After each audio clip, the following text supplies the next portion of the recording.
लालू यादव के दावे पर रामदास अठावले का बयान। केंद्र की एनडीए सरकार के गिरने को लेकर आरजेडी प्रमुख लालू प्रसाद यादव के बयान पर सियासत तेज हो गई है।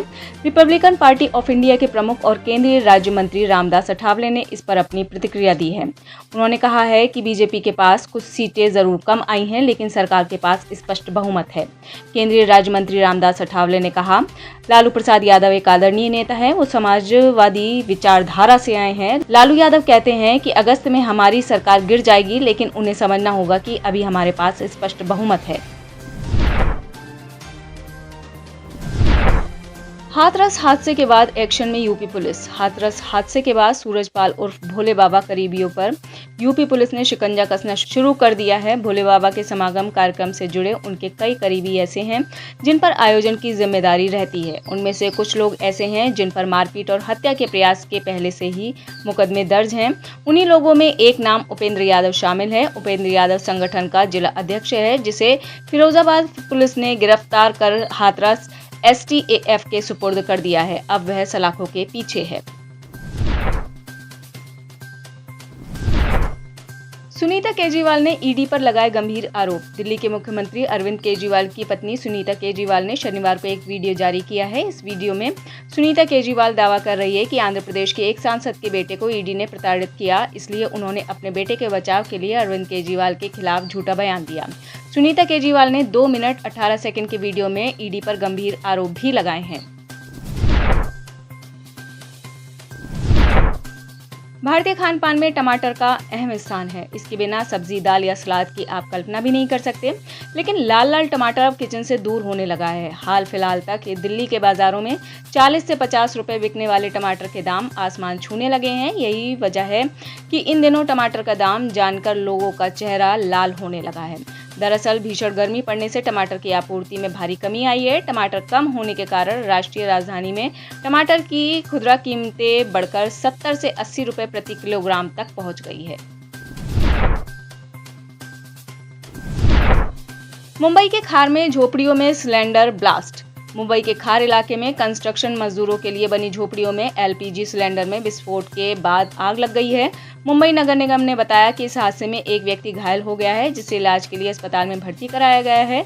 वहीं 1 महीने पहले चैम्बूर इलाके में एलपीजी सिलेंडर में विस्फोट हुआ था। इस हादसे में 9 लोग घायल हुए थे। ब्लास्ट के बाद चैम्बूर के सिद्धार्थ नगर में जैन मंदिर के सामने एक चौल में सिलेंडर ब्लास्ट के बाद आग लग गई। ब्लास्ट में एक व्यक्ति गंभीर रूप से झुलस गया था।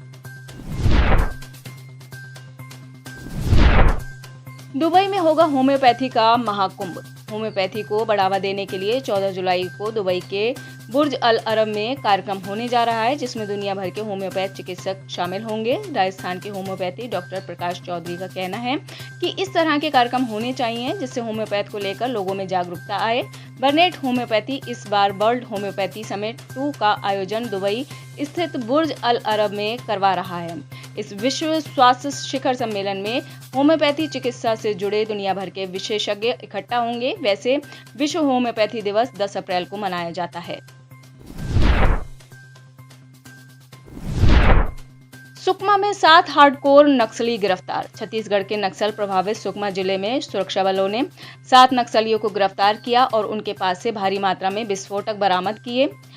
पुलिस अधिकारियों ने यह जानकारी दी। पुलिस अधिकारियों ने बताया कि चिंतलनार थाना क्षेत्र के अंतर्गत मुकरम गांव के करीब सुरक्षा बलों ने घेराबंदी कर 7 नक्सलियों को गिरफ्तार किया। उन्होंने बताया कि जिले में नक्सल उन्मूलन अभियान के तहत बृहस्पतिवार को जिला बल, डीआरजी और बस्तर फाइटर के संयुक्त दल को गश्त में रवाना किया गया था।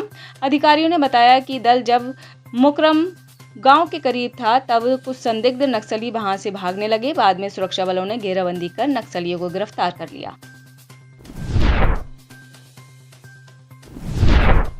शहीद पवन कुमार को राष्ट्रपति से मिला कीर्ति चक्र। नई दिल्ली में शुक्रवार को आयोजित रक्षा अलंकरण समारोह में राष्ट्रपति द्रौपदी मुर्मू ने शहीद सिपाही पवन कुमार को मरणोपरांत कीर्ति चक्र से सम्मानित किया। पवन वीर भूमि हिमाचल प्रदेश के वीर सपूत हैं। पवन कुमार दी ग्रेनेडियर्स 55वीं बटालियन राष्ट्रीय राइफल में सिपाही थे। यह सम्मान उन्हें देश के लिए अपने जीवन का सर्वोच्च बलिदान के बाद मिला। राष्ट्रपति भवन में शुक्रवार को आयोजित रक्षा अलंकरण समारोह में सिपाही पवन कुमार की माता भजन दासी और पिता शिशुपाल ने यह पुरस्कार ग्रहण किया। गुजरात के सूरत में बड़ा हादसा। गुजरात के सूरत में बड़ा हादसा हुआ है। यहाँ 6 मंजिला बिल्डिंग गिर गई है। जानकारी के मुताबिक ये हादसा सूरत के सचिन पाली गांव में हुआ है। घटना में 15 लोगों को घायल होने की खबर है। घटनास्थल पर फायर और पुलिस की टीमें मौजूद हैं। बताया जा रहा है कि यह एक पुरानी इमारत थी। विदेशी मुद्रा भंडार में गिरावट आई। विदेशी मुद्रा भंडार में गिरावट आई है। आरबीआई ने डेटा जारी करते हुए बताया है कि 29 जून 2024 को खत्म हुए सप्ताह में foreign exchange reserve 1.713 billion dollar की कमी के साथ 651.997 बिलियन डॉलर रहा है। इसके पहले हफ्ते में विदेशी मुद्रा भंडार 653.711 बिलियन डॉलर रहा था। ईरान को इब्राहिम रईसी के बाद नया राष्ट्रपति मिला। ईरान को इब्राहिम रईसी के बाद नया राष्ट्रपति मिल गया है। मसूद पेजेश्कियान ने शनिवार 6 जुलाई को राष्ट्रपति चुनाव में जीत हासिल की। उन्होंने सईद जलीली को बड़े मार्जिन से हराया है। ईरान के रिश्तों को भारत के लिहाज से देखें तो राष्ट्रपति रईसी के शासन में ईरान से काफी अच्छी दोस्ती थी। ईरान के नए राष्ट्रपति की बात करें तो वह एक बेहद साधारण पृष्ठभूमि से आते हैं। उन्होंने कहा है कि ईरान और भारत के बीच विदेश नीति में कोई बदलाव नहीं होगा, चाहे सत्ता में कोई भी आए। बता दें कि इब्राहिम रईसी की मौत से पहले ही भारत के साथ चाबहार बंदरगाह को लेकर डील हुई थी। ब्रिटेन चुनाव में भारतीयों का बोलबाला। ब्रिटेन में हुए चुनाव में भारतीय मूल के रिकॉर्ड 28 लोग सांसद के तौर पर चुने गए हैं। ब्रिटेन में जिन 28 भारतीय मूल के सांसदों को जीत मिली है उसमें से रिकॉर्ड 12 सदस्य सिख समुदाय से आते हैं। इसमें 6 महिलाएं भी शामिल हैं जो हाउस ऑफ कॉमन्स के लिए चुनी गई हैं। जीतने वाले सभी सिख सांसद लेबर पार्टी के हैं। इनमें से 9 ऐसे सांसद हैं जो पहली बार चुने गए हैं, जबकि 2 ऐसे भी सांसद हैं जिन्हें तीसरी बार जनता ने मौका दिया है। इसी तरह से एक सिख सांसद को दूसरी बार हाउस ऑफ कॉमन्स जाने का मौका मिला है। पाकिस्तानी दूतावास में भारतीय महिला से गंदी हरकत। पाकिस्तान के दूतावास में काम करने वाली घरेलू सहायिका से छेड़छाड़ का मामला सामने आया है। नई दिल्ली स्थित पाकिस्तानी दूतावास में यह घटना हुई। आरोप है कि दूतावास में घरेलू सहायिका के रूप में काम करने वाली भारतीय महिला के साथ छेड़छाड़ की जाती थी। रिपोर्ट के अनुसार इस घटना के बाद पाकिस्तानी दूतावास के प्रभारी साद अहमद वराइच के कर्मचारी को देश से भेज दिया गया।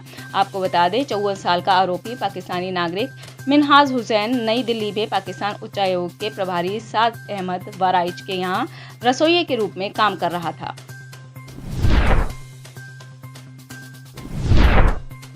JF-17 थंडर फाइटर जेट में लगाया परमाणु क्रूज मिसाइल।